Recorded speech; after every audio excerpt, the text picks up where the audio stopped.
Click it there.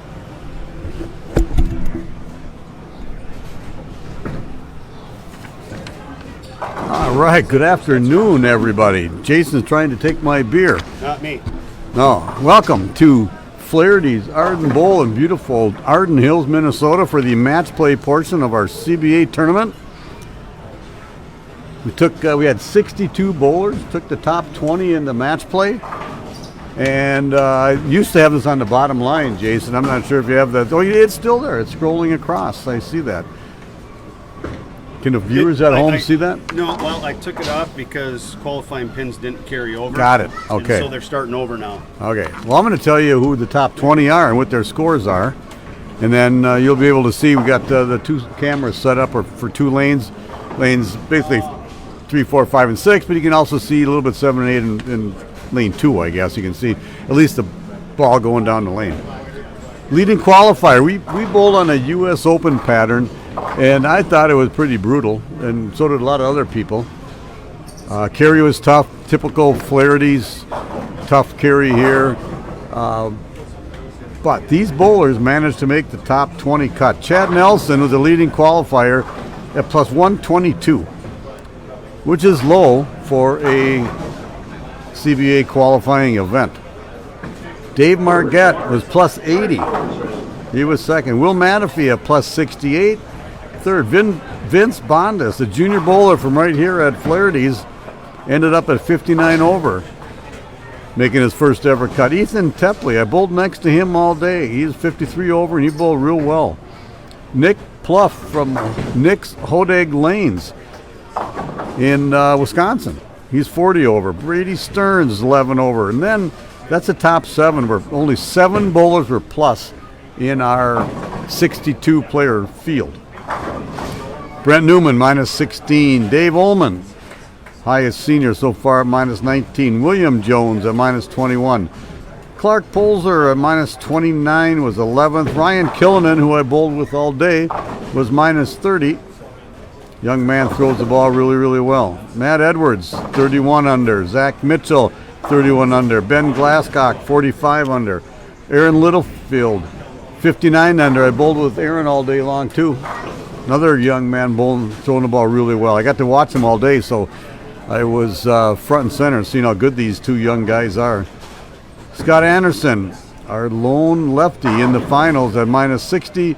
Zach Andreessen was a couple lanes away from me most of the day. The young two-hander from Princeton, Minnesota was 66 under. Anthony Stewart, minus 69, was 19th. And Matt Payne, minus 76, rounded off the top 20. Brandon Brown, 85 under, was your last casher at for 21st place at minus 85. We had a female senior casher, Kayla Pashina, at minus 102. We had 2 senior cashers, bonus senior cashers. Mike Week at minus 117, and that's unfortunate because he had 130 his last game to fall out of the cut, but get a first senior casher. And then the second senior casher, Greg Strike at minus 125. I got to get a little mention, a shout out to Donathan Brown, who had 220 his last game to get to 145 under, but not quite enough to make a senior casher. Fun day for a lot of people. The people who are bowling right now, the top 20, I think they're enjoying themselves. Scores seem a little bit higher right now, which is normally the case of what happens when people make the cut. These are guys that kind of figured them out and they know where to play. And of course, they did get about 10 minutes of practice after our qualifying. We did no re-oil. So you're going to see these guys playing 4th or 5th arrow. Not unusual, especially on a U.S. Open pattern. Some bowlers were using urethane, playing, out between 1st and 2nd arrow, or maybe really not by 5 board, but 6, 7, 8-ish, and kind of rolling it up at the pocket early. But after that, you kind of had to play somewhere left of 13 or 14, maybe not quite deeper than 20. Carry was tough, typical Flaherty's tough carry. kept the scores down, but it was a grind.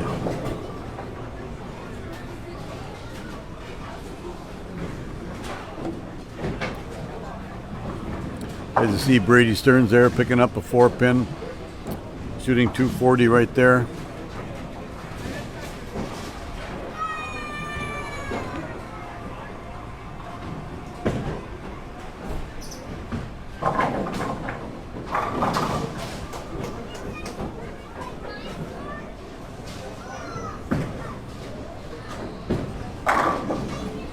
I forgot to mention, it's Father's Day. Happy Father's Day to all you fathers out there.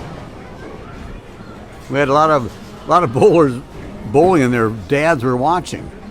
And there was a couple people where their kids were bowling, or where their dad was bowling and the kids were watching. So it was a fun day.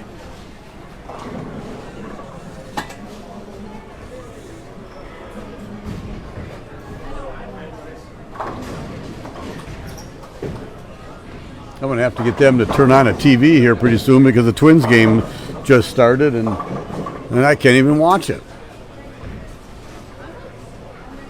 First place Minnesota Twins, just so you know that. I'm a fan.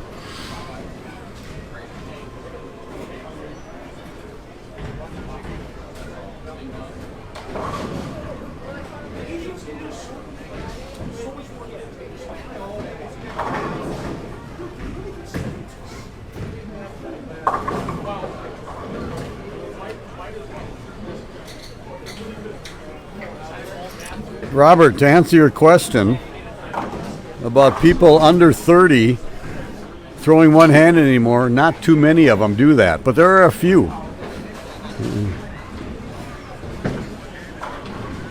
John Holmes watching. Hey, John Holmes, I thought you were golfing today. What are you doing watching? You had a tee time at 8:08. I knew that because you said that to me on Thursday. You would have been here, and you would have killed them just because it shot favored you exactly. Third, fourth arrow right up your alley.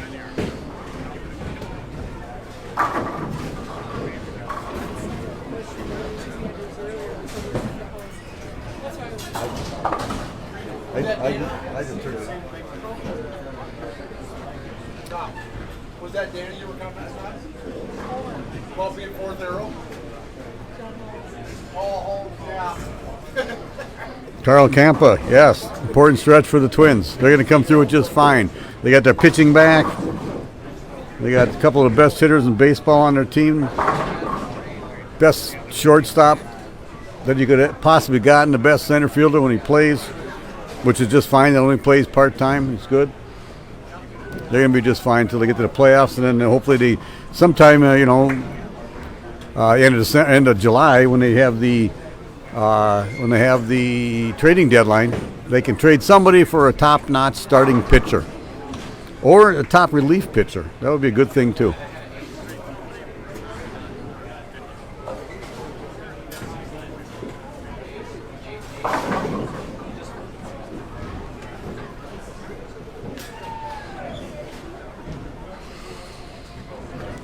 So Jason, who's the CBA tournament director, is getting all the scores today. His daughter Allie was helping with all the signups, getting scores all during the qualifying, and she had to leave. So Jason's going to be getting scores and running back and forth. There are 20 bowlers, so there's 20 lanes he's got to run up and down and get the scores and come back here and put them into the computer. And so it's he's going to be running a lot. And it's funny, it was cold earlier, he had a jacket on, but now that he's running back and forth, he took that jacket off, I think he's sweating.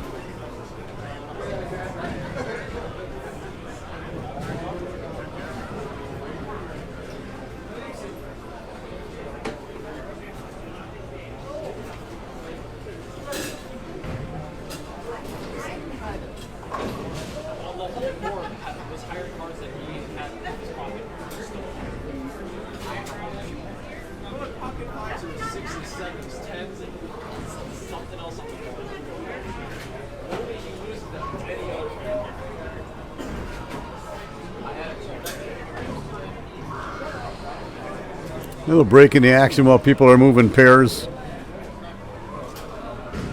We had 62 bowlers, like I mentioned. We took the top 20 to the match play portion, but we still only bowl 6 more games. So it's kind of a luck of the draw. You're not bowling everybody, of course, because that would be another 20 games, and we don't have time to do that. So this is our format where we take 1/3 of the field to the match play, bowl 6 more games of match play, 30 bonus pins if you beat the person, of course, across from you that you're bowling against, and this is no carryover pins. So if you figure it out quickly and you shoot a couple of big games and win your matches, you'll be up in that top in no time. Obviously, it's 5 games, and then we do a position round. So in a way, it's kind of luck of the draw, how you do in these first few games right out of the gate. You get a good lead and you get comfortable. You can certainly get your way up there and get to the top 5 and make that ladder. David Langer is watching here, Jason. Did you know that? I heard David Langer walked off the golf course because he was sick the other day. I know why he's sick. He watches Tom Havlis and me bowl on Thursdays in the team, and we're not doing very well. I figured he was sick from probably losing a bet with Havlis. Well, there's that too, yeah, right. That would make me ill as well. Exactly.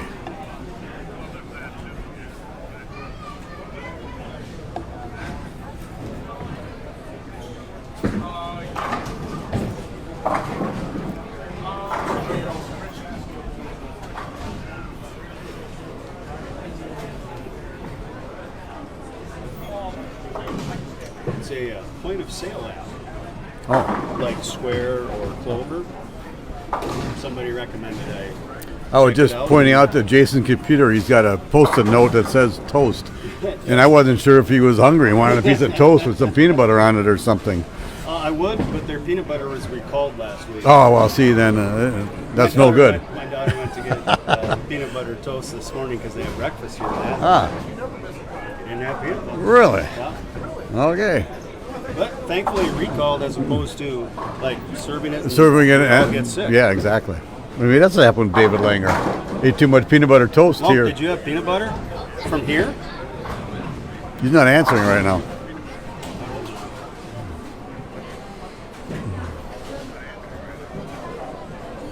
How many do we got? This is 20, 10? one of the best bowling centers, if not the best, in this whole state of Minnesota. I know it's voted like the top notch place between this and Cedarvale, these 2 bowling centers. And they're both family owned and individually owned, which I really like. Not taking anything away from other bowling proprietors and owners, corporates, but this, you walk in here and you know everybody, and it's the same people working here all the time. You know the family, they've been around for a long time. 36 lanes. There seems to be always somebody bowling, or if not more than half the house. The bar is packed. They're doing bingo right now too, and they got a big game room. Food is great. Food is great here. Pizza's got a little bit too much cheese on it. Okay, no, that's okay. Pizza's amazing. Buffalo chicken pizza here. Yep. That's the bomb. There we are. Oh, here we have results after the first game of match play. Like I mentioned, there was no carryover, and you just got to win these match plays. So you win your games in these matches, and if you can do that and get that 30 bonus pins, you can jump up in a hurry. And I would have to say the experienced players who have made the cut more often than not know what to do and what it takes. So after game 1, you have a guy like Chad Nelson, who was a qualifying leader, shooting 259. Then you had Brady Stearns, 244, Scott Aronson, 242, William Jones, 227. He is the son of Davy Jones, of Davy Jones's Locker. Anthony Stewart shot 213, he won. He's got his kids here today, father of 4. Ryan Killinan, his dad was watching him today. Will Manafee, his dad watched him today too. And of course, Will had to take him on the golf course yesterday and beat him, which I thought that was kind of bad. He should have given him like 3 or 4 pin strokes anyway, but Pulled one out from 75 yards. I'm not listening to that one. Yeah, I heard that. He holed one out from 75 yards for an eagle. That's pretty good for Jack Manafee. Dave Ullman, 189, and he won. It's funny because you get that 30 bonus pin, so Zach Mitchell, who had 218 and lost, well, Dave Ullman is actually ahead of him by 1 pin just because he won his match. And I'm not going to read the rest of them, but we go down to the 20th place, and Matt Payne. Matt Payne, remember Trim the Fat Off Matt? Yeah. That's not him anymore. You know what it is? Huh. Chop the Fat Off Matt. Chop the fat. He chopped like 4 spares right next to me today, so it is Chop the Fat Off Matt now. It's not Trim the Fat Off Matt. So, I heard it wasn't his fault. well, it's never his fault. He throws the ball, and then he did his job. Mark Kiko is watching. Mark Kiko, I heard I was crossing with your son in the game today, and he said you got some knee issues. I know you're kind of an old guy, so you probably have those issues, but hope you get that fixed because you want to keep bowling and golfing the rest of your life. And plus, they need you at Lunds and Byerly's. He's ready for retirement. Well, he probably is ready for retirement. Is that right, Mark? You ready for retirement yet?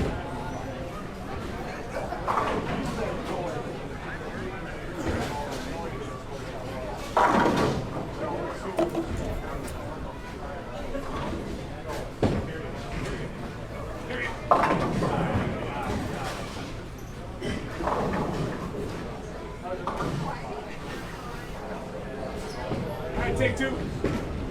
We all want to retire, Mark. Are you ready? And do you have like 2 or 3 more years? Do you have a plan? I just want to mention a lot of these CBA tournaments, no matter what happens, no matter what the shot's like, there's usually somebody who's shooting 270, 280 games, somewhere along the line. Somebody can get lucky along the way. High game today was 266. And if you had a 230 or 240 game, you jumped up a lot in the standings and made it. We had some low games. There was a game under 100. A couple guys never really got over 150. Hold on, I got to see Mary. I'm looking for another beer, and Mary's over here, so I have to order a beverage. So hold on, guys.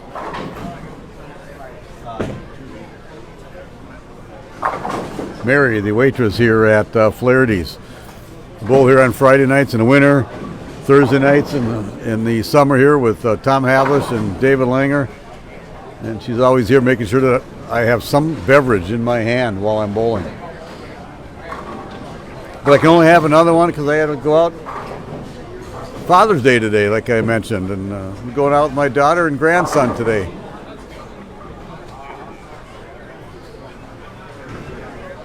And then Mark Kiko, you should have been here watching your son bowl. But you said you were camping or fishing or doing something like that.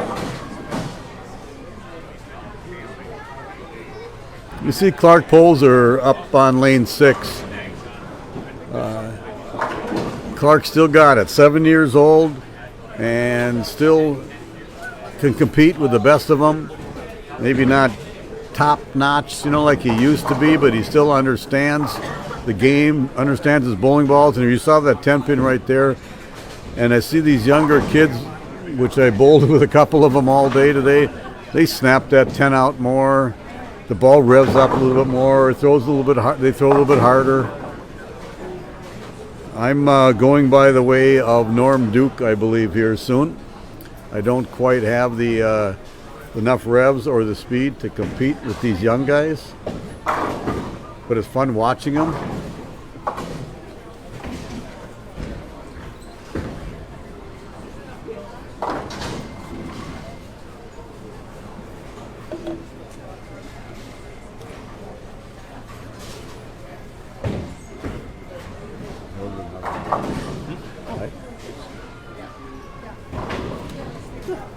You can see a young lady walking by with a pizza. Oh, you can't see her because she's back here, but people come to this place to order the pizza to take home because it's supposed to be that good. It is really good. It is that good. Again, the buffalo chicken pizza here is probably the best buffalo chicken pizza I think I've had anywhere. I might have to try that. Go. So good. Except I have to tell them I don't want as much cheese on it. Is there such a thing? Wow. I suppose. Yeah, there is. Can you change that for me? Thanks, Mary.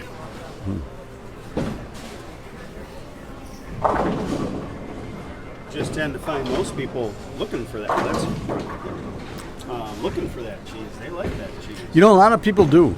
I know I'm. You're in the minority. I'm in the minority on Yep, that, whatever. But I want to taste Nothing wrong with that. the sausage and the pepperoni and other stuff that I have on there, and especially when the cheese gets, when it's really hot, it's okay. When it gets to be a little bit colder, and I don't know, I don't like it. I can just say I don't like It's it. good enough. Yeah, you Yeah. don't have to explain. Melted cheese I don't like, but I can eat pepper jack cheese and all that all the time. You never liked Red Savoy? I used to go to Red Savoy, and I would sit at the bar and order their massacholi and sit there and have a couple of beers. Yeah. No, wait a minute, not Red Savoy. I'd go to the Savoy Inn for that, Okay. which is closed. Now, is that part of Red Savoy? Is that? I don't believe so. I don't think believe that so was either. all separate. Oh, no, not me. Coming down Yeah, there's another young lady walking with a pizza, taking it out here. Wow. I'm going to La Casita for Father's Day dinner with my daughter and grandson and my significant other, Verna, and my daughter's boyfriend, and I think his son. And it's a good Father's Day evening for me. Big crowd. Big crowd, and my other daughters are in Brainerd this weekend, but we're going to be going out a week from tomorrow because it happens to be my birthday, too. This is a really good time of the month for me. This is a Yeah, good time Father's of the Day, year. or time of the year, I meant. Yeah. Yeah, why did I say the time of the month? That's a bad thing to say. The time of the year, which is the end of June. I get a Father's Day thing, and I get a birthday thing, and then it's the 4th of July, and I go to Twins games, and that's a great time. It is. And then there's another CBA in a couple of weeks, it seems like. Yeah, it's a little earlier. July 10th. Somebody's going on a golf trip. So that following weekend where we probably normally would have had it, Yeah, we can't have it then. no, just can't have it. 'Cause I'll be too busy. I am going to be playing 36 holes that day. I like it. I'll golf again someday. When I retire. I'm enjoying checking out a few of the courses in St. Cloud that I had only played territory when we moved up there. So now I've gotten to play Wapakata and even a couple of the par 3s. Stacy has picked up golf learning. So Oh, nice. The executive courses are really good to, go and have her play at. Right. So she's not intimidated and that kind Right. of thing. So, we've checked out a bunch of them. Well, being that you live close by there or there, and you got a business in St. Cloud called Southway Bowl, you might as well check all this stuff out. And then you had mentioned you had these Rocks tickets. Uh-huh. The Rocks is called the St. Cloud Rocks baseball team. St. Cloud Rocks. That's the international league, right? They are the Northwoods League. Northwoods League. Yep. Way back when, I know we talked about this last month, and the name escapes me right now. Jim Eisenreich. Yeah. He was like the best St. Cloud baseball player ever. And then he made it to the majors, played with the Twins, but he had an issue, Tourette's syndrome. Yeah, Tourette's. And then he was able to combat that with some medication here and there. And he still turned out to be really, really good. Hold on, Mary. And he played for the Twins, he played for Kansas City, and I can't remember who else, whatever, but it was fun watching him. And he was just a local guy. Jason, your order's ready. Yep, I had one of my uncles played a lot of sports, a lot of ball, and he played against Jim back in high school. So more town team ball and things Right, like that. yes. Our school did not play St. Cloud. Oh, yeah, and KMS. sports. Yeah, they were a little big for us, but like town team ball and that kind of stuff. KMS schools, they're growing. Yes. Yeah. Do you know how many Growing locker? corn? No, they're actually growing. growing in People, size. they're growing in size because I'm in a locker business, and I can always tell if a school is growing when they add on lockers. Mm-hmm. Do you know how many lockers KMS High School is adding on this year? Which will tell you how many more students are coming to that high school. So I'm going to take a stab. Give me a little help. Are we plus minus 100? Oh, we're minus 100. Minus 100. Okay, so I was going to say like 53. Oh no, was that's like way that's way high. That's way high. Okay, I just figured like 26 was a lot. that is a lot. Yeah. But they also I added didn't know if they 14. were like adding a whole section on. Or I think just they added 20 some last year, so it is like 40 some in the last 2 years. And then maybe they'll add some more next year because is that I can't remember now if that's just a high school for 10, 11, and 12 or if it's 9, 10, 11, and 12. So then their graduating class is getting bigger. If Yeah. they're I've been gone long enough to not know what our high school is, whether it's 9 through or 10 through. They change it a lot of times too, based on the middle school. Middle school is 6th, 7th, and 8th grade, and a junior high is 8, 9, 7, 8, 9. So depending on how many kids there are, so they might even change the elementary to only, instead of 1 through 6, it's 1 through 5, and then they go 6, 7, 8 as middle school. Otherwise, they don't have. So a lot of places will change that. So the high school maybe that's why they're adding, because maybe they have a 9th grade there more often now. That could be. I know for when I was going to school, we had, the consolidation was really just taking place. Kirkhope and Sunberg had been together a long time, but the M was added with Murdoch, and then eventually where I went to high school was moved to that new school. So I know they restructured a whole lot. So, see, I just know it as KMS, but what is KMS again? Yeah, Kirkhoven, Murdoch, Sunberg. Okay. Yeah. Town sizes of 800, Well, there's like 400, and 100. GFW. Is that Granite Falls, No, Watertown? no. It's I can't remember her now. It's been a while, but they're down southwest before you get to Redwood Falls. I'm going to think of it. I need to know this, but GFW High School, because it's 3 schools opposite, or 3 towns together. So, anyway, let's get back to this bowling thing going on. Oh, there's bowling today. And I was just thinking about it as I watched Ben Glasscock hook by a 2-8, because the middle of the lane hooks, but if you get it outside of 10, it's not going to hook back. So you got to play in a certain part of the lane, and you got to get the speed right. And my problem today was I can't keep the same. It was really speed sensitive for me, and I couldn't keep that speed up the way I needed to do whatever. So, and I'm getting a phone call from my daughter, so I should probably answer that. Oh, you probably better. Before that, though, Keith Beck commented, and he commented before. He said he wants to buy us a beer, but we're already done buying one, so we can't buy one now. But thanks, Anyways, Keith. Yeah. Well, I'll take over a little bit here while Tom answers that call. I really don't know much of what's been going on. Well, I probably could have stopped just right there. I really don't know much. But I've been collecting scores, and it was a good turnout. I'm sure Tom mentioned we had 63 bowlers, so we cashed 21. There's 20 bowling the match play right now. And anyway, so it was a fairly busy day running, collecting that, so I haven't really had a chance to watch a lot. But I know I bowled league here. Tom mentioned the middle part of the lane, is hooking a chunk now. We did not re-oil. Outside, he said, kind of unplayable, and he was on him, so he would know. Outside, looks to be not going to get recovery from there. And I just wonder sometimes with these patterns that we put out where, we try to get players to go to a certain part of the lane sometimes with these patterns, shorter pattern should make somebody migrate to the outside, The longer patterns are going to definitely force people typically to be a little bit more to the inside, play closer to the pocket where the ball comes off the end of the pattern. And this is kind of a short, medium pattern, 40 feet. You'd think people would be a little bit more to the outside, but apparently it's unplayable. And it's just, I don't know if it becomes a topography thing, if it becomes, where the house pattern sits and where the play of the lane becomes just over and over again night after night during league.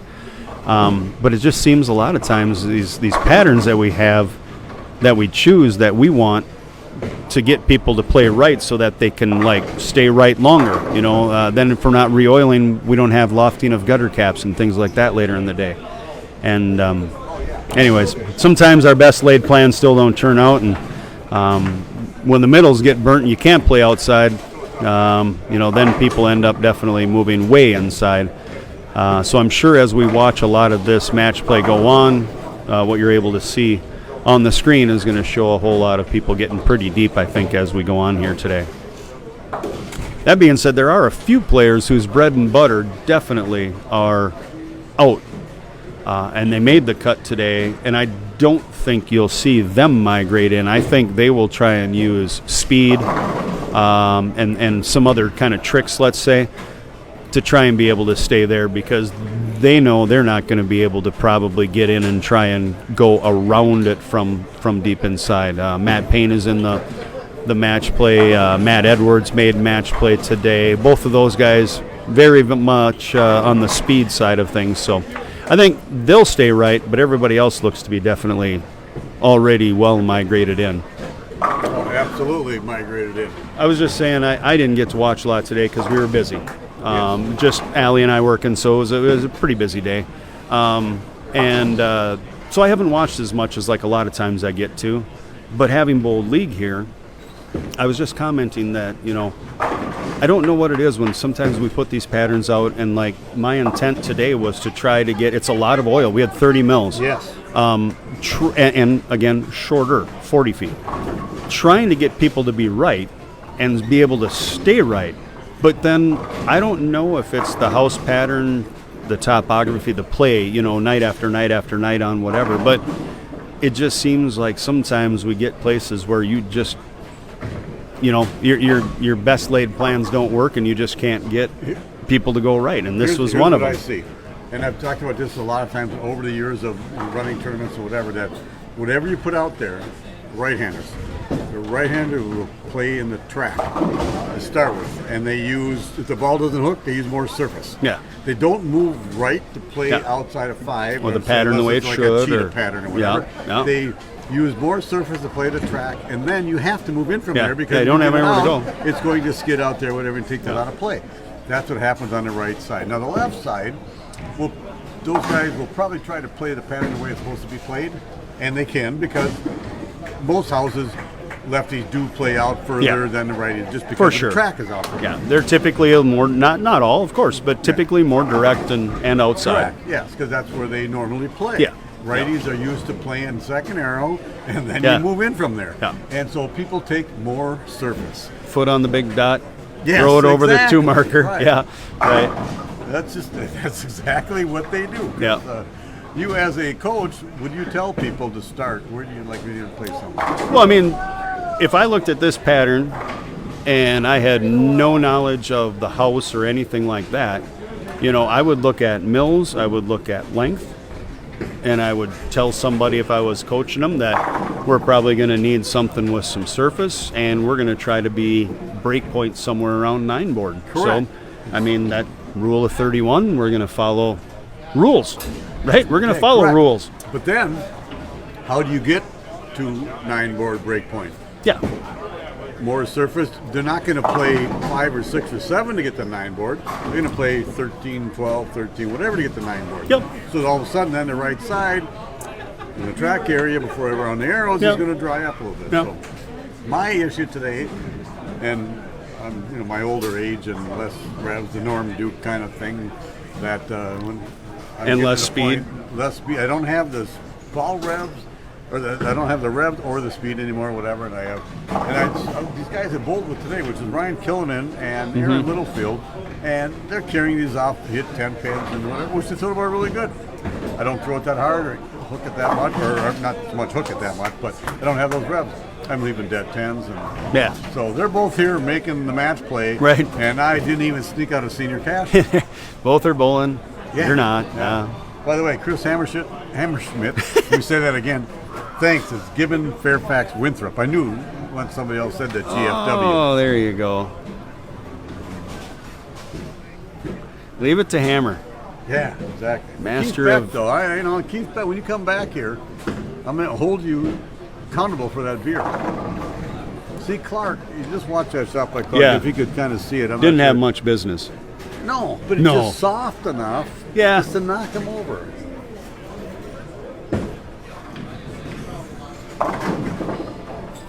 But that's why Clark, at 7 years old, is still competitive. Yeah. He has speed control, and my speed control, when I really thought about it today, I start out, and I actually mentioned I crossed with Clark twice during our 8 games of qualifying here, and I would start out and maybe a double or 9 spare, but I was in a pocket. All of a sudden I go light, and it's like the oil carried down. But I'm thinking maybe the oil didn't carry down, maybe it's me just throwing the ball a little too hard. Then I go, okay, I have to keep it a little softer. And once I did, then the ball actually reacted. Shaped the way you want. Yeah.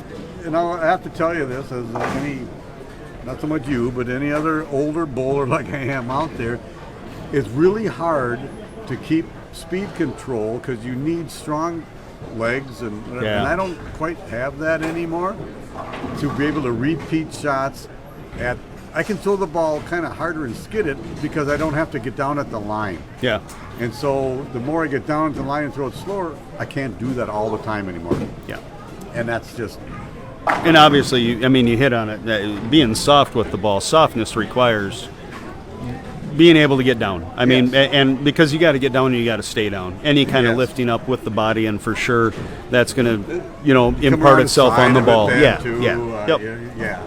And I mean, this is CBA. This is not made for 67-year-old guys to be competitive out here. If it was for us, then that's why we have an MSC. I looked.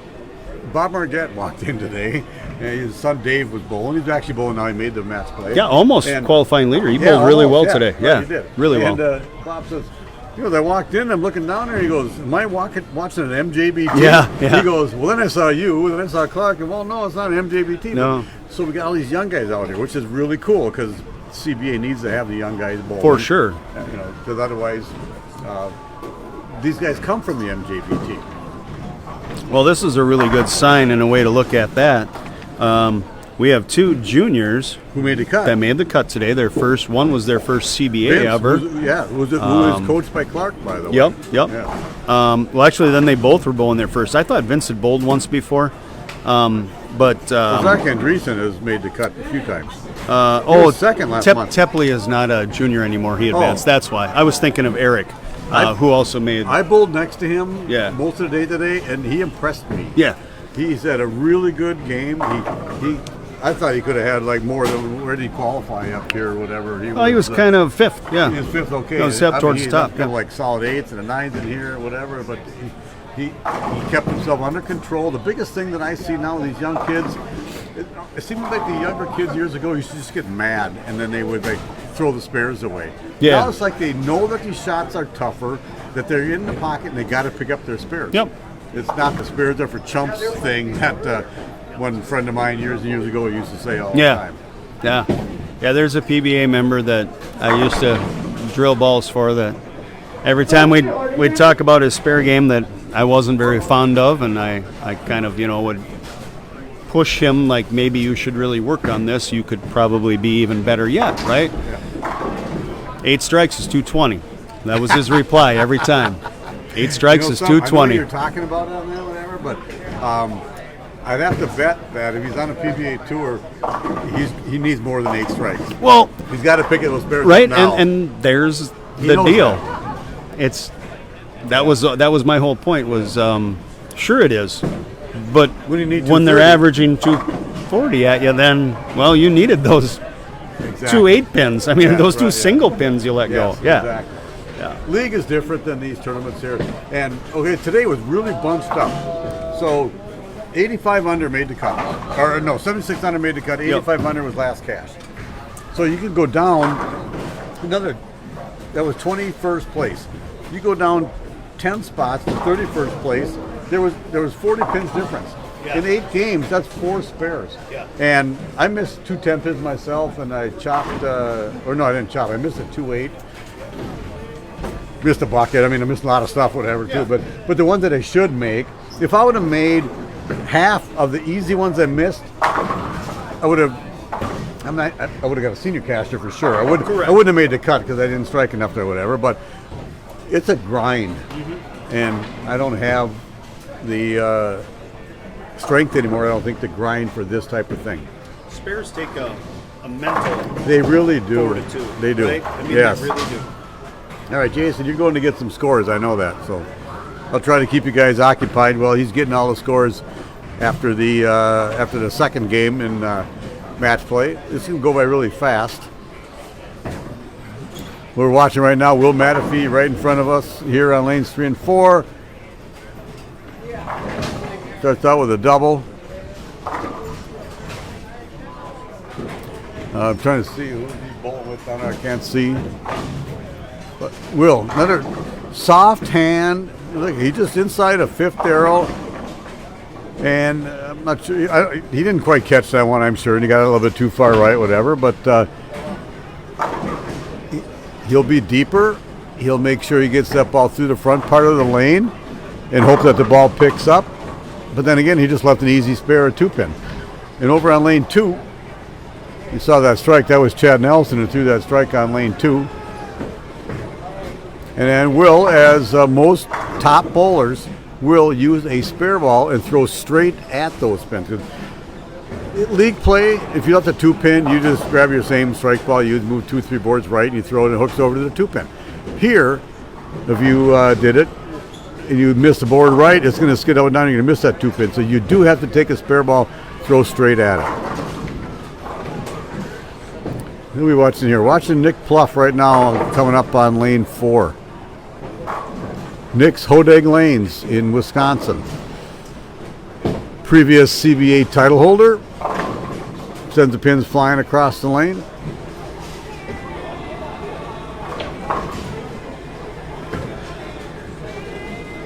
Zach Mitchell, I couldn't quite see him, but on lane 5 he picked up that 2-4-5, throwing the ball straight. Zach can hook the ball as much as he needs to.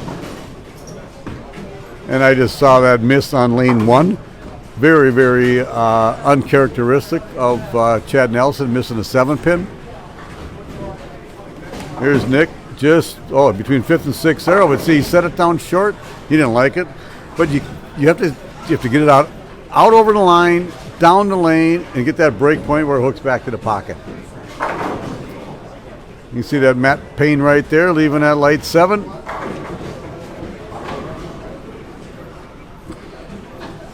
President of the CBA, Matt Payne. We used to call him Trim the Fat Off Matt. Now it's Chop the Fat Off Matt. Because he chopped like 4 spares today. Still made the cut, but he wasn't happy with himself. And then he saw Nick Pluff chop that spare. Matt picked up a single pin. Will Matafee getting up on lane 3.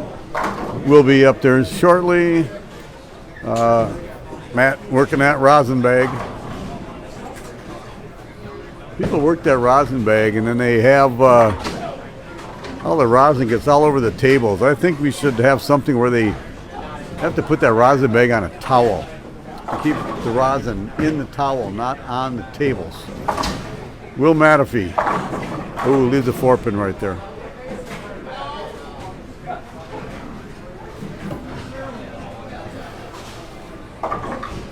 Let's watch Matt Payne right here. I'm going to see how deep he is. That was almost a right over 4th arrow. Kind of splashes him around. Left the 7-pin last frame, picked up or struck on that one. We got Zach Mitchell he's bowling against. Zach, I'm not sure if he's still using that Zen. He took that out. Yeah, it looks like he still has that Zen in his hand. Well, I use the Zen today too. I also use the Master Zen. I still like the original Zen. It's really good. I just have a hard time striking a lot. Hear all that clapping over there on lane 1. That's the Margettes clapping for their son Dave, who went 8-1, 9 miss, 6-2, and then struck in the 4th frame. He's got 26 in the 3rd. Chad Nelson has 37 in the 3rd after he missed that single pin. Good match over there. I didn't see Zach Mitchell. He left the 10-pin. He should pick this up. The 10-pin over lane 3 was Will Matafee. Zach picked that up, no problem. Usually when I'm back here talking, I'm telling somebody that, this guy had a 4-bagger, a 5-bagger. Scores are really high, but there's no high scores going on in this place right now.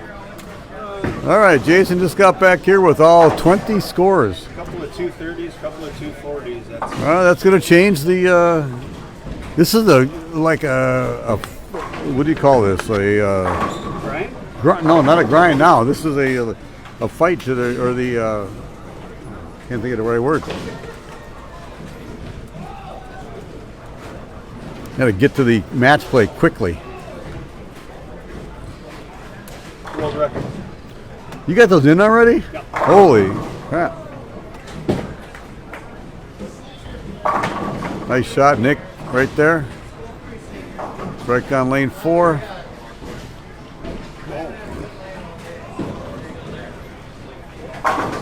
Matt Payne, you see that strike on lane 6? That was him for a double.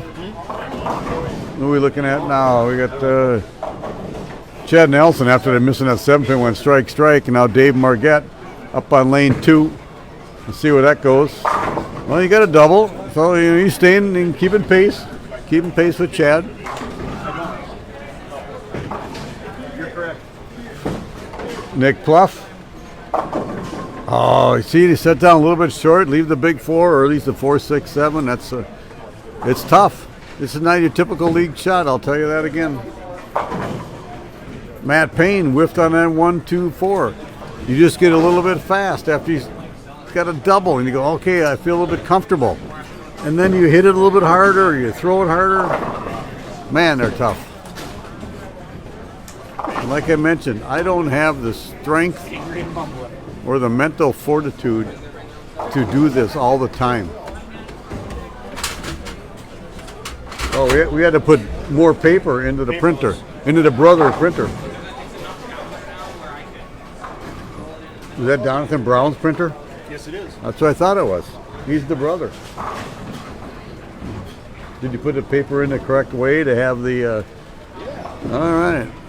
We'll have update here for you soon. Oh, we got it. Yeah, I'm reusing, recycle. Oh well, yeah. You can't just waste this paper. It costs money. All right. They're important.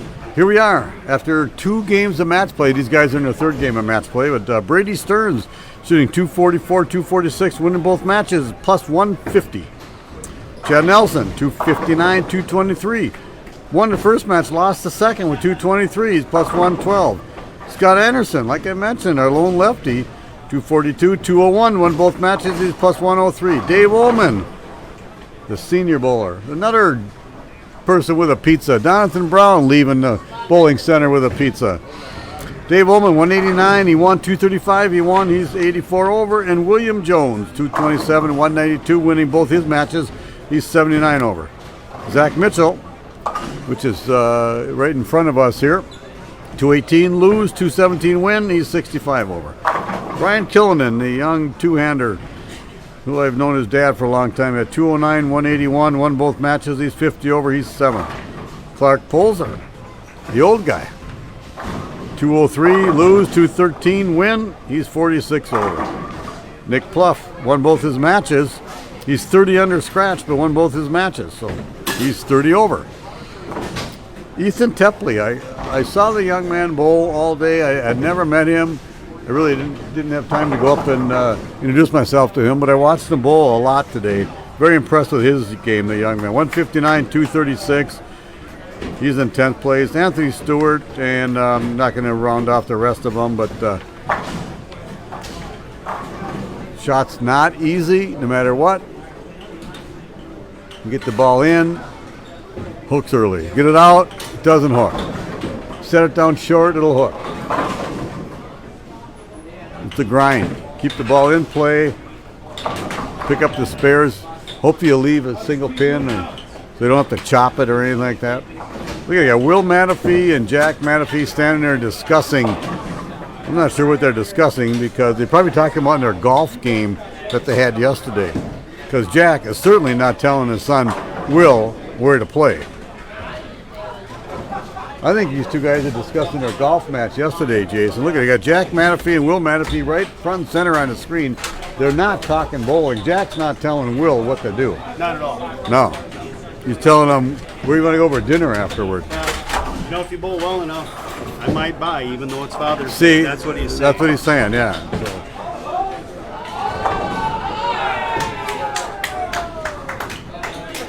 All that screaming going on over there. Dave Margette picked up some 6, but I didn't see it on lane 2. Did you guys see that? 102 in the 6 for Dave Margette and 106 in the 6 for Chad Nelson.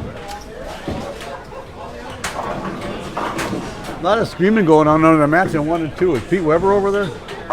The Margettes are. I kind of mentioned that, but I didn't know if Pete Weber was there, and was somebody cheering against them? All right, I'm not going to say any more on that. That was. I didn't catch that right away, but that was a good one. He did apologize. He did though. apologize, He came and, out and said, "I'm sorry." Took maybe the higher ground. I don't know. I watched the video, of course. I think a lot of bowlers. Yeah, we all watched the video. The only reason I know that Pete Weber didn't write that apology because the grammar was perfect. Way too good. Exactly. Way too good. So John Weber, I think he helped him. I 100% agree. With Yeah, and that's good. We all know Pete. Oh, for sure. I mean, we don't really know Pete, but we know what he's like, and Pete's good because of his attitude. Wants to win all the time, and gets in the way. Sometimes he loses. He probably won a lot more based on his attitude than he's lost based on his attitude.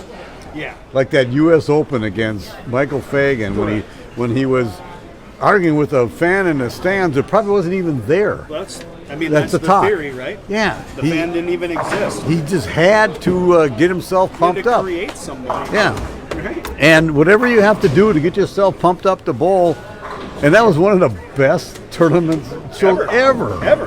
Who do you think you are? I am. He is. Okay, whatever. I wouldn't do that. But then again, I'm not that guy. That's right. Yeah.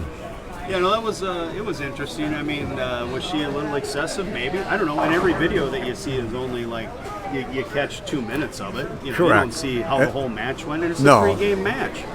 Correct. Exactly. So, Yeah. I mean, apparently there were things that happened early in the match that, I don't know. Those in Yeah. attendance that I've heard from have said they thought she was trying to get under his skin, and it obviously worked. She did. Evidently, it did. With that got right. under his Well, I remember skin. years ago in a Masters, I believe it was. Yeah. Matt Payne was out watching Matt McNeil bowl, and I believe Matt McNeil was bowling against Sean Rash. He was beating him in the match, and Matt Payne and a couple other guys from around here were watching the Masters, and they were cheering for him. And Sean Rash tried to get under Matt McNeil's skin, but all Matt did was just strike, and then he ended up winning. I think it was Sean. I'm not really sure, but if you have a crowd behind you and it helps you win that match, what's wrong with that? There is nothing Yeah. wrong with that. I would love to see all of you out there watching this right now come down here and watch your favorite bowler next month at Cedarvale And cheer 'em on. and cheer him on. Yeah, exactly. Are you kidding me? That's exactly what bowling needs. Yeah. Oh, yeah. Spectators, people that are invested and care about, how the sport goes or how that match goes, whether it's their relatives, whether it's just whatever, right? That would bring out the personalities of all the bowlers too, because the other bowlers, so say Chad Nelson, okay, we all know he's very laid back, whatever, but he always wants the other guy to win. I mean, bowl well or whatever. Like Clark wants the other guy to bowl well and win, but he still wants to beat him. But so he would joke around with the crowd in the back, and he would do that kind of stuff. And I think that more people would show their personalities if something in the back would trigger that to them. Yeah. So we need to do that. So come out, Come on out. all of you. We'll pay you to what? No, he won't. Oh. No, he won't. Never mind that. Well, let's talk to Brent. Cedarville, maybe. Oh yeah, He'll pay them. He'll pay them. He'll Yeah. pay them. He doesn't need to. Just go to the We won't even cabin. tell him. Yeah, we won't tell him. We'll just say add it to the bill.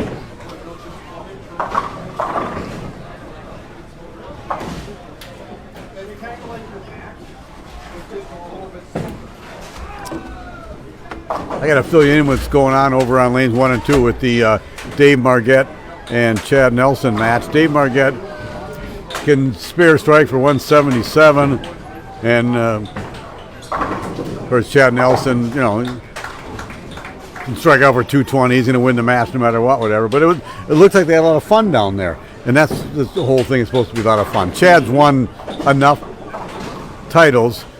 When he gets in that step ladder, he's gonna turn it on. He's gonna want to win, whatever. But along the way, he's just gonna make sure the other guy has a fun time. He wants him to come back. He wants more bowlers to come out and bowl this. He's a proponent of taking more into the cut. The more people have a chance to make it. One of the best CBA bowlers and supporters that we've ever had is Chad Nelson. And yet he's won more titles than anybody. 38 or 9 if I kind of lost track.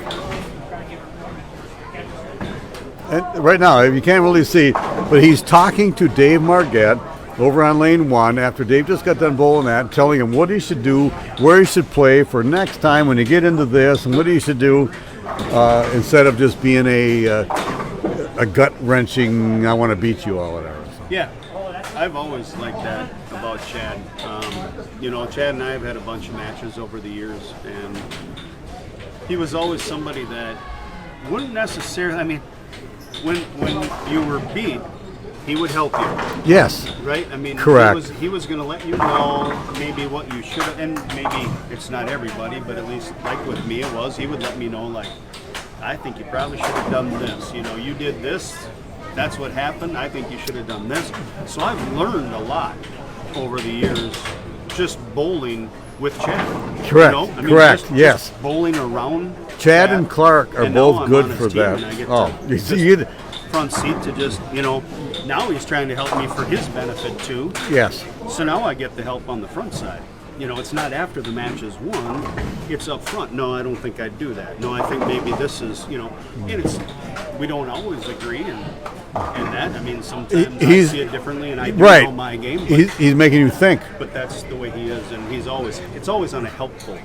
So I've been fortunate enough to bowl with guys like Sam Lanto and John East, Todd Savoy, Gary Green, Chuck Vashta, who he's left-handed, but I've been bowling with him for almost 40 years, so he knows my game and he can read the lane, whatever. Scott Sodergren has been my doubles partner for 36 years, whatever. So same thing. These guys, I'm a way better team bowler than I am a single bowler. I guarantee if I'm bowling a team event on this kind of pattern, I would shoot higher.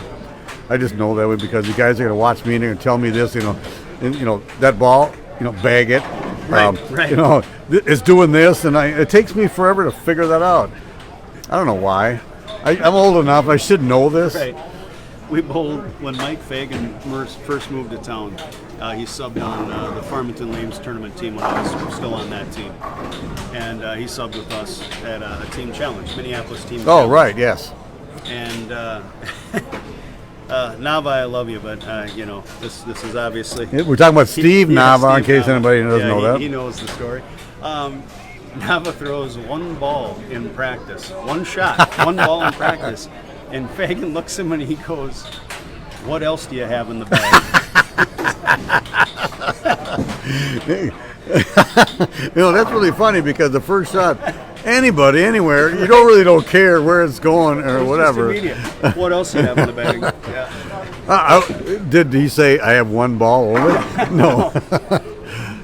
No, and of course we were, somewhat honored, if you will. I mean, exactly. you got a celebrity basically bowling. He's pretty good. Right. So, not pretty good. He's really good. You take his advice. Yeah. You go show him your bag, and you go, "What do you think?" I'll listen to you. Well, okay. Not on the same thing. I'm going to give a shout out to Austin York, only because he works for me. We're bowling here in the Flaherty's Fun Shot Thursday night league. Yep. We're on lanes 35 and 36, and Austin York's bowling next on 33, 34. I started out, I think I talked about it earlier. I started out, shot a ball that really can't miss. I thought I would strike, the ball goes down, hook to the pocket. Next one, 210. Next shot, 246, 248, 10. I move right, big 4. Move a little bit in, 7-10. Then 10 pin, then miss it. I got like 4 opens in a row. And then I picked up a 10 pin, whatever. And I have 150. And about the 8th frame, I go, I think I have the wrong ball. He goes, what else you got in your bag? And I show him the bag. He goes, well, take out that Zen. And I go, well, I like that Zen. I should use it. Well, I struck out, and then I had 240, 250 after that.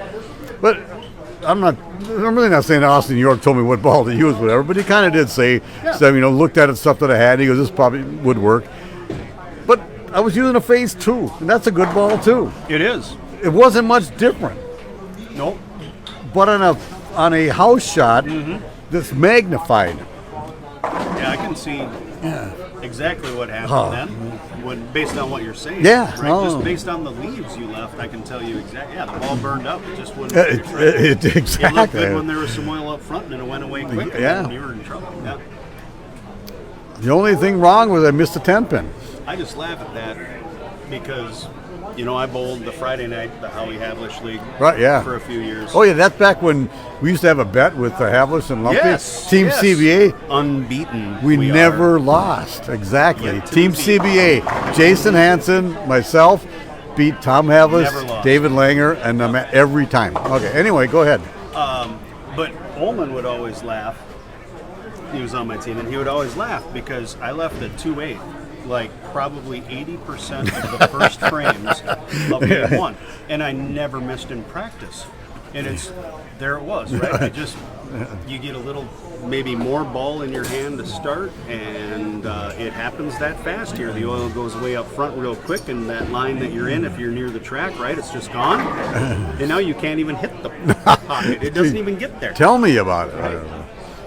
I bowl here all year long on Fridays, and now we have a classic with David Langer, Tom Havlish, Tom Burke, and Gary Green. We have it's a 4-person team. We have 5 or 6 on our team, whatever. I mean, I don't want to bowl every Friday, but I like bowling with Gary Green. We have a fun time here, and Mary's our our server. It's always a lot of fun. I think I averaged like 212, and I was really proud of that. Yeah. That I got through, and I won a couple of last game pots and things like that, whatever. Because you can score here, but I'm not like. This is one of those places, like we always said, Midway, the retail league that was down at Midway, Correct. It was a really good league. Right. But one of the things that most of us loved the most about it was it took only 250, 260 maybe to win a jackpot. And it wasn't because you necessarily left splits, or it wasn't because... But carry was tough. Hard to strike. You couldn't get the 10 or the 7 to always go out, or an 8 or a 9 or a 4, right? Right, yeah. And so, that always made it interesting where, I love Jeff Crystal at Tex and all that, right? But at a place like Tex where the scores are high and the carry is huge and whatever, it took 290 to win a jackpot. And people get tired of that jackpot of 290. You won like $40, where you shoot 250 in a Friday night league, you win 150. Right. So yeah. If it takes 2 highest scores to win it all the time, less people get in. Yep. Because if you miss in the 3rd or 4th frame, you're over. done. Yeah. Correct. Yep. So the Friday night league, the Howie Havlish Classic League, and part of the reason we want to bowl here because the scores are lower. Yeah. And then they have the 300 pot if you want to get into that, and they have other things if you want to get into other things to make extra money. But the last game pot pays. We pay 2 places actually, Yep. and it's usually like $100 to $120 for first place, Yep. and it's always $50 for second place. Okay. So Yeah, the retail league was almost the same. It was always 100-ish, and then it was always in the 60-ish. and so you shoot 240, you win $50. What's wrong Yeah, with that? Nothing. No, right? we like that. For a $5 entry. Exactly. Yeah. Right? Yes. So we have mandatory pots for each game, and also doubles, and then the $5 last game is optional, whatever. And then of course the $5 the Howie Havlish 300 pot. 300 pot, yep. I don't get into that because Well, I like that pot. It goes down every week, that it Goes- doesn't get hit, but what is it, 2 pins it goes 2 down pins by a game, each it goes week? down. Yeah. Well, somebody, I'm not sure if it was this year or last year, somebody went like $1,200. Yeah. Just for shooting at that point, it probably was down to like 284. I was gonna say, that would be like, yeah. Yeah, and it's really cool for the people who can do that and want that. So I kind of like that. you better That go was get cool. scores, Jason, because after you're done with this, I'm gonna have to go. I'm gonna have to go. Hey, Rob Donner is watching. Rob, you should come out here and bowl these CBAs once in a while.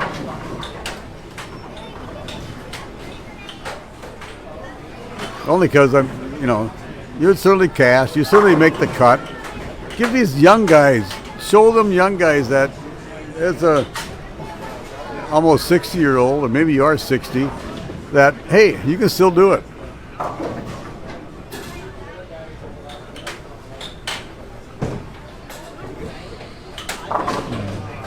All right, let's watch William Jones up on lane 3. Father's Day, William Jones bowled with his dad, Davy Jones, today. They bowled together on we talk about our summer Thursday night league. They bowl together there. I bowl, not bowl with, but I bowl in the same league as Davy Jones at Classic Bowl and Wednesday nights in the winter. That was a good shot by William. Young man's pretty good.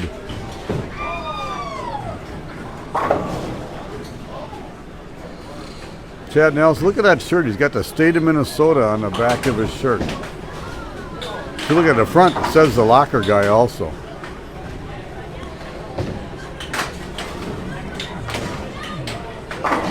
Very deliberate. I'm talking about Chad Nelson now. Very deliberate. He never goes up on the lane, on the approach, without knowing what he's going to do. Stands where he wants to stand, takes that extra couple of seconds or whatever it is, and just focuses. And then he comes back, and he talks to somebody else, does whatever, and then he's back on that approach, and he's focusing again. 90% of this game, I'm gonna bring out a Yogi Berra thing. 90% of this game is 50% mental. It's a funny statement, but it makes a lot of sense that you just have to think about this game. He was talking baseball, obviously. I'm talking bowling, but you have to focus. 50% of the time or 90% of the time or whatever it is, you have to make sure that you're focused on what the task at hand. So then you saw that shot over on lane 3. It was a dead 10. The pin comes out of the gutter, lazily knocks over that 10. I left so many of those today. Matt Edwards right there ripping a rack on lane 5. Matt bowls on our Thursday night summer league here at Flaherty's too. Let's watch this young man here, Ethan. Watched him bowl all day today. Very impressed by his game.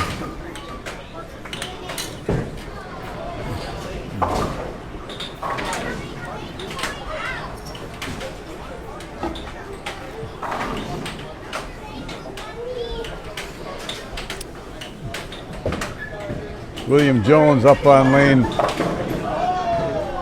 He was up on lane 4, standing in front of the ball return.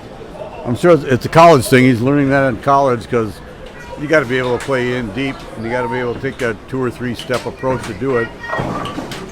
Ethan carrying that light hit on lane 6. I was impressed by his attitude today. Didn't know him before today. I think I had seen him bowl once before. Threw the ball really well. It was tough, like I mentioned. Like we all know, the shot was tough. It took under to make the cut. He just kept the ball in play, picked up his spares along the way. If he left some, come back, pick up a spare ball, pick up the spare. That's why he's out here bowling. Brady Stearns leaving a solid 8 over there on lane 7.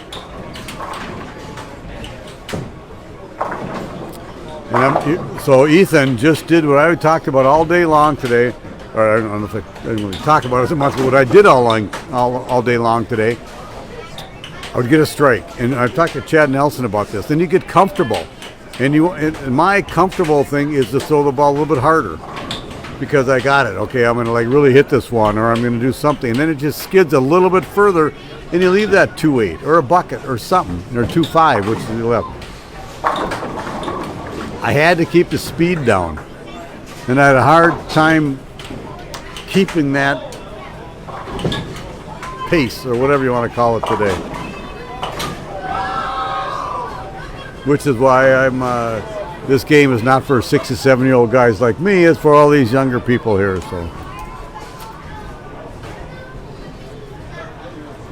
all right, Jason just got back here, ran up and down. He took a sweatshirt off because he's running so fast. He's getting warm. Chad Nelson ripping a rack on lane 4. If I was to say anything right now, as far as who's going to win this tournament, I'm picking Chad. Done. You're done with those scores already? Done. Wow. I mean, when Chad was throwing that ball, I know he throws it pretty slow, but you got those done before you even got off the approach. I like it. My 10-key speed, It's pretty good. Yeah. I like to brag a lot, but That is pretty good, yeah.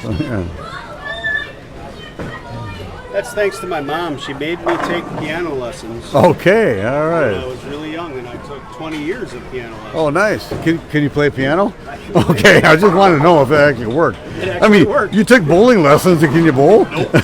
Exactly. That didn't work. Okay, so we just watched Chad throw another shot with it. He's got a four-bagger, and okay, so I'm, the older I get, the smarter I get, but not while I'm bowling thing, Right. So, and Sam, I always talk about Sam Lanto, and he talks about it. Said you have to let the ball work. You have to throw the ball. You have these different bowling balls. They got different weight blocks. They're drilled differently, whatever. And you got to throw the ball, let that ball do what it's supposed to do. I'm just watching Chad, and he takes his time. I know that he's deliberate, but he just walks up there, lays the ball down, hits it softly, and then the ball rolls and then strikes. And then if he has to throw the ball harder, he will do that. Yep. He's got really good speed control. I just been more amazed right now just watching that than I was before, even though he's won like 38 titles. Well, I know I've talked about this. I have Chad's. So we used to have the bowler ID when I was at Pins. It was a ball that had a computer chip in it, and it would read Right. your ball speed, rev rate, axis tilt, axis rotation, and your positive axis point. And Chad came in, and I would always take about 10 readings from someone so that it would blend an average of a chunk of shots, So Chad came in and he wanted to do an A release, so we did 10 shots, A release. We downloaded all the data. And the standard of deviation in almost every category was just just minimal, nothing. His positive axis point was like a 16th difference between all 10 shots, right? His speed varied by less than a tenth of a mile an hour between all 10 shots. A tenth of a mile an hour, right? Between all 10. Rev rate was within like 5 revs, all 10 shots. Okay, the impressive thing is then he went ahead and did a B release and a C release. All numbers were different, but all 3 releases were the same standard deviation. Yeah. So he has obviously mastered, to a T, every aspect of A, B, C. Who knows? He probably Right. has a D and E Yeah. as well, right? Probably. But speed, that you talk about speed control, right? To throw 10 shots with one release within a tenth of A mile an hour. and then to change what you do, and then that's within a tenth of a mile. That is And then- some pro okay. caliber Yeah. talent. So then you're talking. This is Chad Nelson, who's the best CBA bowler that we have around here, and one of the best bowlers. But talking about CBA tournaments, and then you have the Jason Belmonte and the Pete Webbers, and those guys are imagine that. a top are higher than that. Walter Ray and who. Imagine Walter Ray's, Yeah. right? His speed control and everything else from his heyday. Yeah. right? When he Oh was just winning man. everything. Yes. Did you ever watch unreal. Walter Ray throw horseshoes? Yeah. And so I watched a couple of videos, and he has them in both hands, and he like swings both of his arms, and then I don't even know if he can throw right-handed or left-handed, but he throws the freaking ringer, and then he just does it, and he probably can bowl really well left-handed also, and then he can bowl really well two-handed. The only bowler ever to have a 300 on tour, one-handed and two-handed, and those guys are just top-notch. They're just that much better than. You're talking about even like the pros in baseball compared to the Rocks. We're talking about, they're For just sure. that much better. They're the best in the world for a reason. Yeah, the Rocks are fun to watch, but that's college baseball players, right? Yes, They're- right. they're- College baseball players that are out there like working other jobs and out of school and didn't make the majors. Well, and a lot of it is college baseball players that are waiting to get drafted. Oh, there's that too, and right? They got to stay over the season. They got to keep playing. Correct, and show off. So, but that's just it. That's the deal. It's those guys, the Belmos, They are Kyle so Brooks, good. The Spensons, the Simonsons. So yeah. you watch those guys bowl, and we of course we watch them on TV, and if you ever get lucky, go to watch them bowl in live, and if you want to go to a bowling center where they're bowling a tournament, but we go, just move left and throw it this way. Yeah, those guys are so good. It'd be like this shot, and they're shooting 250s all the time on TV on a shot like this. Well, that same team challenge that Mike Fagan bowled with us, he probably threw urethane for. He started with an idle, and he was really just trying to trap the ball in the pocket and didn't hook it hardly at all, and struck a bunch. Yeah.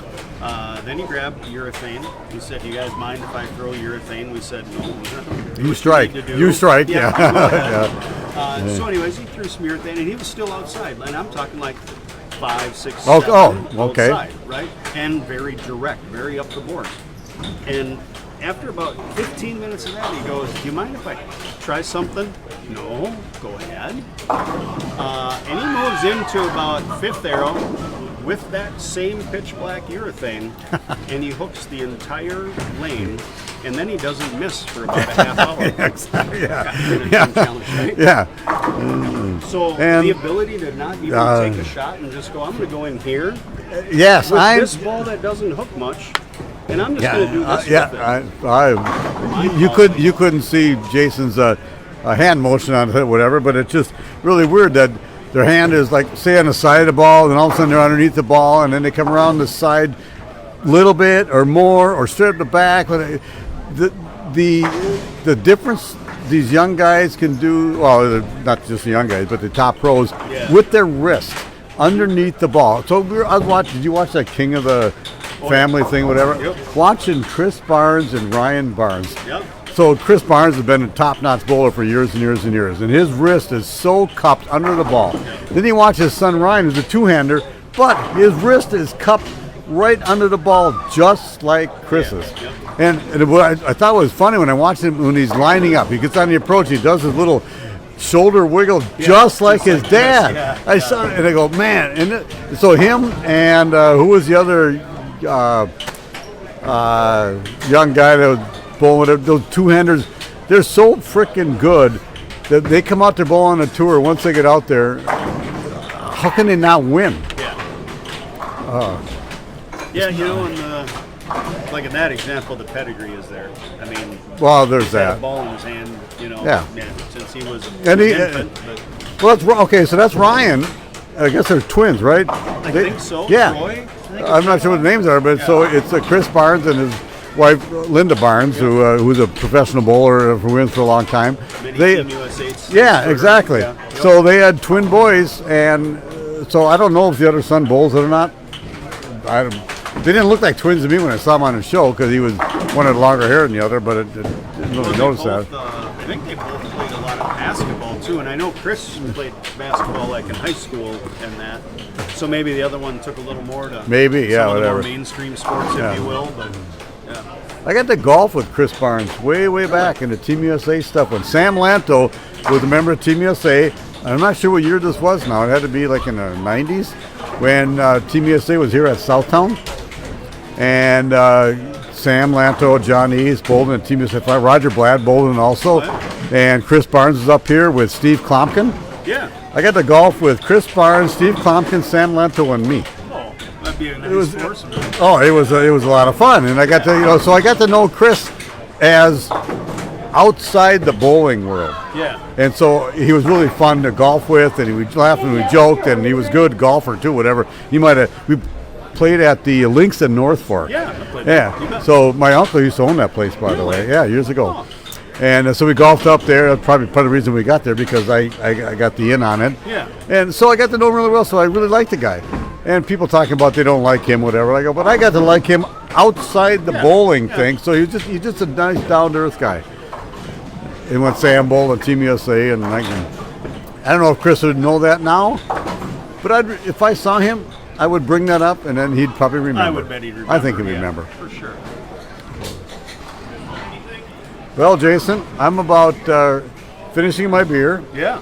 I'm going to a Mexican place somewhere in Blaine with my daughter and grandson and Verna and a few other people, and I'm going to enjoy that. Absolutely.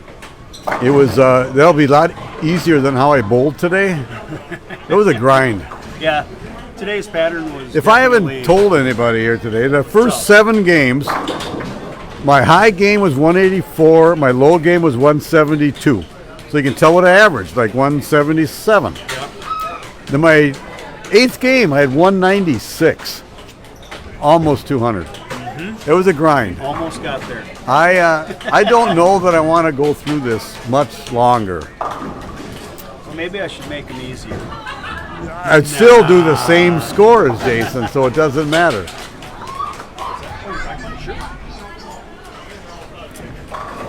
And I don't want Jason. I don't want you to make him any easier.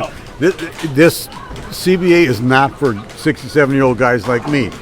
I want to come out and compete here and there. Maybe I'll get a senior caster or something. But we need to keep them tough. We need to keep them sports shots. We need to keep these young guys who come out of the MJBT. Darren Hansen. I see Jenny just is watching whatever. So hi, Jenny. I want to give a shout out to Darren, who runs the MJBT, who continues to use sports shots, sports shot patterns for the MJBT. So these young guys coming up have been used to bowling on those. He's grooming them the right way. Yeah, absolutely. You know? And I can look back. I've been involved in this CBA obviously for a long time. When we first started using these sport patterns, I can't tell you how much flack we got. People did not want to bowl. People said, "Why would you want to bowl in that? Why do you want to struggle? We can go over to this tournament." Yeah, and I average don't- 230. Yeah, and it's like, why you want to struggle on that? Well, this is the way bowling's going. So, the CBA lost a lot of entries for quite a few years in there because we made the shots not easy. But you made a stance. We made a stance, and this is what I wanted to do, supposed to be. to make a stance, because we don't want just anybody out there and strike. We used to have a best ball doubles. Now we have a Baker doubles, but years ago we had a best ball doubles where you and your partner would get up on the lane and you would throw the ball, and if you didn't strike, your partner would throw the ball, and if he struck, then you got that strike. Yep. Well, then it got to be, after a while, where you had 279 or better every game because the shot was so easy. So we changed it to the Baker. And then we had some easy shots in the Baker, and then they were still kind of high scoring. But it was still not as high as the best ball. Well, now we make them a lot tougher. Now, do the same people kind of win? I don't want to, well, same duo has won, but not because other teams haven't been. They're pretty good. They're pretty good, first of all. We're talking about Nick Heilman and Andy Mills. Hilly and Millie. Yeah, Hilly and Millie, whatever. So they're up there all the time, whatever, but they're always being challenged by a lot of other good doubles teams that we have out here. And they've just been, I want to say just fortunate, because they're really good, so they come through when they need to do something. Yep. But they're not easy, and we want to make sure that we keep this integrity of the sport where you have to throw the ball well and you have to understand the bowling ball and speed control and all that stuff in order to score. Yeah. Yep. Otherwise, you go bowl your league shot and average 240, and then you think you're good. That's exactly it. And we don't want that. No. Good. I'm glad we're on the same page, moving this thing forward. We're not going to change. No, we're not.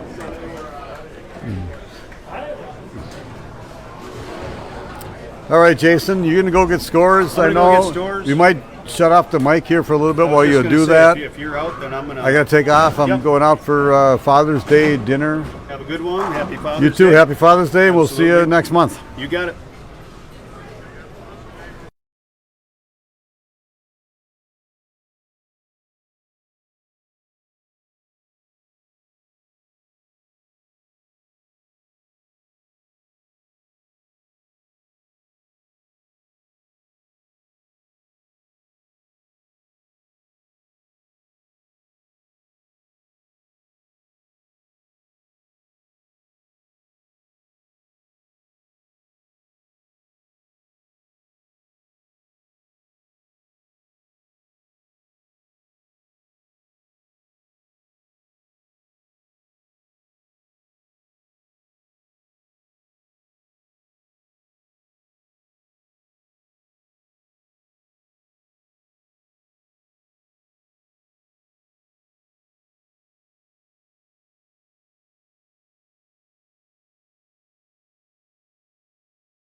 All right, everybody. Hopefully, a lot of you still out there watching us. I run and take care of all the admin stuff, so we are now in position round. They are taking their practice for position round. So here's how things shake down as we head into the position round. Your leader would be Dave Ullman, currently at plus 305. There is a tie at 305. So Brady Stearns and Dave Ullman both have plus 305. They both had 248 game 5, and so Dave had 258 game 4, the game previous, so we used that as a tiebreaker, and Dave will be the number 1 seeder, at least get the choice to start or finish. That match is on 7 and 8. You'll be able to see a little bit of it here off to the right when the cameras are on 5 and 6. Scott Anderson, Chad Nelson, that's your 3 and 4 seed. They're at 237 and 231 over, respectively. Both very solid in. Realistically, there isn't a lot that can happen to this. You've got William Jones at plus 197 in 5th, and then Clark Polzer at 160 in 6th. That's probably really barring anything drastic, it drops down to 7th at plus 88, 8th at 86, then 58 and 48. So there's a big jump there of almost 100 pins once you get past about 7th and 8th. And 7th and 8th are about 80 pins out of it. So anyways, I think the biggest thing is going to be how they jockey around for position top 5. And then the addition of maybe Clark being able to sneak his way in. That match between William Jones and Clark is on 3 and 4, so we will have that on the live stream. We'll definitely jump into that if it gets interesting and stay there. Otherwise, we'll let it kind of keep going back and forth between the two. So again, on the live stream, you're going to have Scott Anderson, Chad Nelson. And that is your 3 and 4 seed. And then you've got William Jones and Clark Polzer. That's your 5-6 seed. And that's really probably where we stand that match there as to whether somebody different jumps in. Again, barring somebody shooting 270 or better, but we'll see what happens here. I'm going to actually switch it over to 3 and 4. We'll watch William start this match. Good shot to get out of the gates there.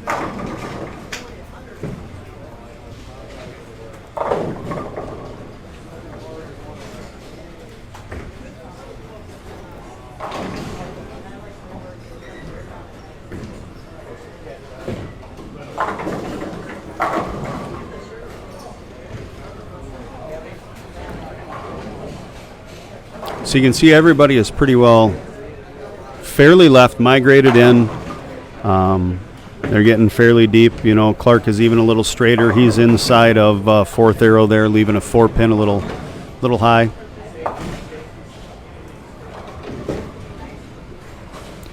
If you had tuned in earlier and you were listening to the early portions of match play, you probably heard Corbett and I talk about middles being pretty well fried. The lefties probably can stay a little more direct.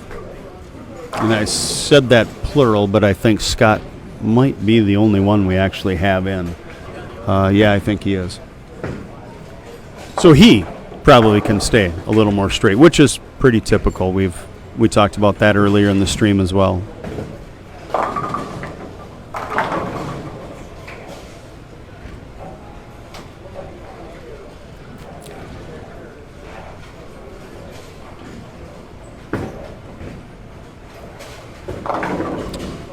That's Chad there on lane 6 to the right of the featured pair here, leaving that light 7.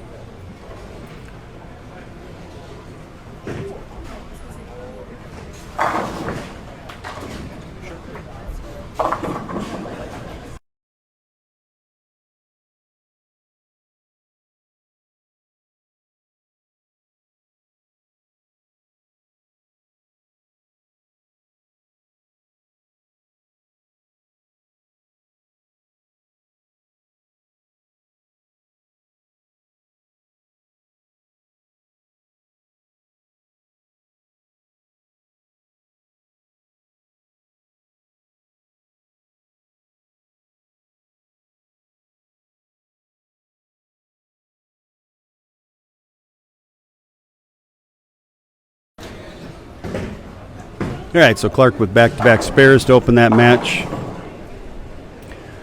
William threw a really good shot, his first shot. Let's see if he has that same look on both lanes of the pair.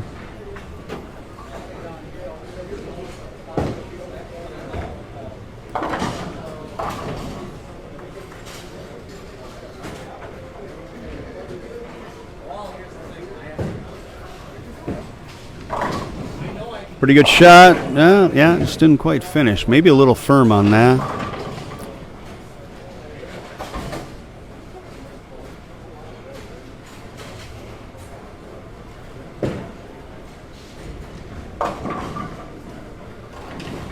Kind of had some conflicting reports throughout the qualifying bit. I had some of the bowlers saying, right lane definitely tighter than the left lane, and then I had others that said, well, the right lane is definitely hooking more than the left lane. So I'm not sure if that was lane being a little different for William, whether he, well, that's just mental right there.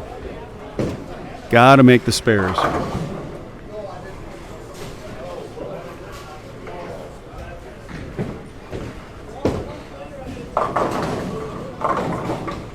You can see on lane 2 there, that was Will Manafee leaving that split.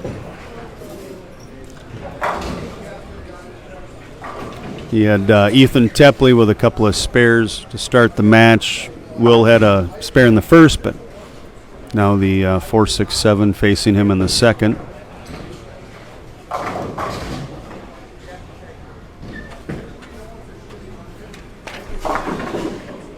Again, those guys are down, though. That's your 7-8 match. Plus 88, plus 86. Almost 80 pins out of it. I just don't, Ullman had 248, 258 his last two games, so he has a look.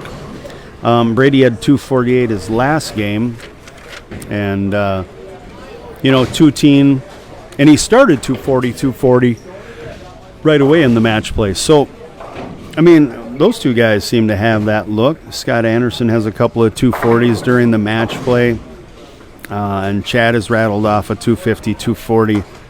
But, boy, you start getting down to like William Jones, Clark Polzer, Ethan Tepley, and Will. And they just don't even have a game out of the last 5 that are close to that. And they certainly haven't started this game out with close to that. So I don't know that I really see our top 5 changing a whole lot, unless, again, the only one I really think would be, Clark only being about 37 down with a 30 bonus for the win. He's only got to beat him by 8. And Williams already got an open on the board, so you never know. I'm going to keep it, like I said, on 3 and 4. The match on 5 and 6 is